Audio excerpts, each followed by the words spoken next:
کے حسن نہیں دیکھے جاتے۔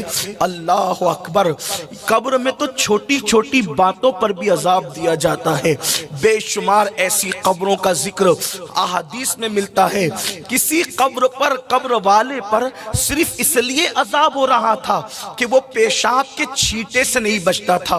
تھوڑی توجہ کرنا، تھوڑا غور کرنا، راتوں کو زنا کے اڈوں کی طرف قدم بڑھانے سے پہلے، نرم گدوں پر لیٹ کر زنا کے مناظر دیکھنے سے پہلے، کانوں میں ایئر فون لگا کر گانے سننے سے پہلے، کسی عورت پر بد نظری کرنے سے پہلے تھوڑا تصور کر لینا، آخر قبر ہے، آخر قبر ہے۔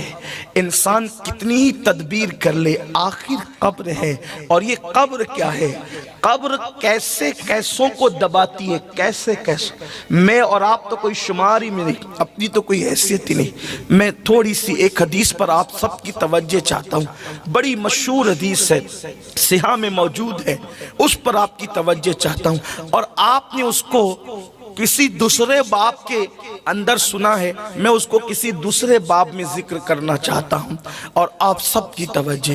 ہم سوچتے ہیں اللہ کریم ہے یار، قبر میں کیا ہوگا، بلکہ ہم تو شعر پڑھتے ہیں نا، قبر میں لہرائیں گے تا حشر چشمے نور کے۔ میں بھی پڑھتا ہوں، آپ بھی پڑھتے ہیں، لیکن یاد رکھنا یہ شعر پڑھنے کے حق ان کو تھے جن کی تہجد بھی فوت نہیں ہوتی تھی۔ یہ شعر پڑھنے کے حق ان کو تھے جنہوں نے جانے تو دے دی مگر سنت کے خلاف عمل نہیں کیا۔ یہ شعر پڑھنے کے حق ان کو تھے، اللہ اکبر، جن کی نگاہیں کبھی نہیں اٹھی۔ جانتے ہیں جس امام نے یہ شعر کہا ہے نا، قبر میں لہرائیں گے تا حشر چشمے نور کے، جلوہ فرما ہوگی جب طلعت رسول اللہ کی، اس امام کے تقوی کا حال یہ تھا کہ خود کے شہر کا باغ انہوں نے ساری زندگی نہیں دیکھا۔ ایک مرتبہ جبل پور سے واپس ہوتے ہوئے اپنے گھر جا رہے تھے، اسٹیشن پر اتر کر گھر جا رہے تھے، تو اچانک نظر پڑ گئی تو مولانا عید الاسلام عبدالسلام سے ختم ذکر کرتے ہیں، چلتے چلتے بریلی کے باغ پہ نظر پڑ گئی۔ جس نے کبھی باغ کو بھی قصدن نہیں دیکھا، ان کو حق تھا یہ شعر پڑھنے کا۔ جو ہیرو ہیروئن کو ننگا ناچتے دیکھے، انہیں کیا حق ہے یہ شعر پڑھنے؟ آپ مجھے بتائیں، آج اپنے اعمال پر نظر کریں، اپنے اعمال پر نظر کریں، اور اس کے بعد پھر اپنی بڑی بڑی باتوں کو دیکھیں۔ آج میرا جوان اللہ والوں سے سنی ہوئی باتوں کو اپنی زبان سے دہراتا ہے، یار ہم جنت میں نہیں جائیں گے تو کون جائے گا؟ جنت تو اپنے باپ کی ہے۔ ایسا لگتا ہے جیسے باپ سے خریدوا کر کے بک کرا رکھا ہے۔ جس کو یہ حق تھا کہ جنت میرے باپ کے کہنے کا، وہ سیدہ طیبہ طاہرہ مخدومہ کائنات سیدہ فاطمہ الزہرا اپنے مصلی پر رویا کرتی تھی اللہ کی خشیت سے۔ اور یہاں کچھ بھی زندگی میں نہیں، نہ اللہ کے لیے رونا، نہ اللہ کے لیے عمل کرنا۔ مسجد ویران کر دی، ہم جنت میں نہیں جائیں گے تو کون جائے گا؟ ماں باپ کو دکھ دے رہے، ہم جنت میں نہیں جائیں گے تو کون جائے گا؟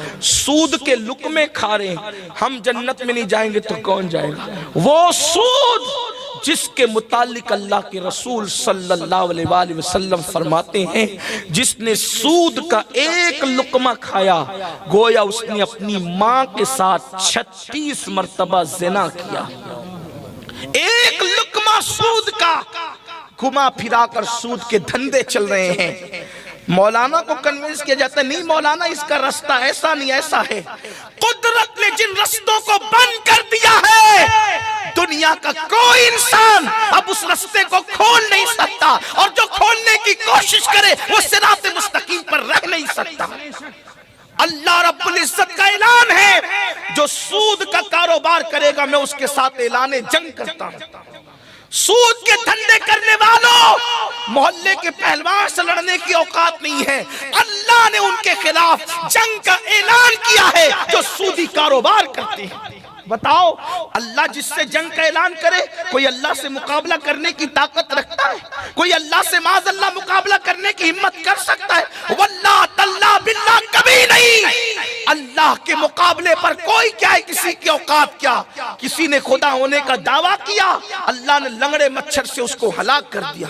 نہیں دیکھتے فرعون کا انجام کہ اس کو اللہ نے دریا میں غرق کر دیا؟